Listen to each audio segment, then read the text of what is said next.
Hello friends, welcome back to the new video. In this video guys, I am going to show you guys how can you enable your do not disturb in your Motorola phone device.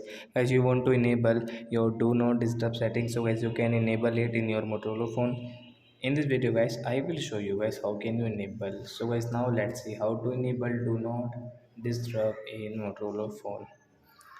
So first of all guys, I want to tell you, if you're new in my channel and you're watching my video first time, so first of all go and subscribe my channel, click the bell icon and like my video. So friends, now let's start video. First of all, open your phone setting friends, and guys click on your sound setting to enable do not disturb. Then guys you can see your do not disturb, tap here.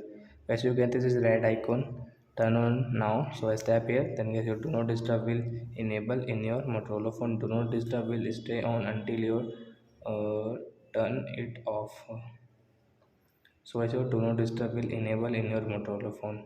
As you can see this icon means that do not disturb has enabled it. So I hope friends you have understood how to enable do not disturb. So that's it guys, thanks for watching. Now we will meet on next video with new topic. Before going guys, please go and like my video, subscribe my channel. Bye bye friends.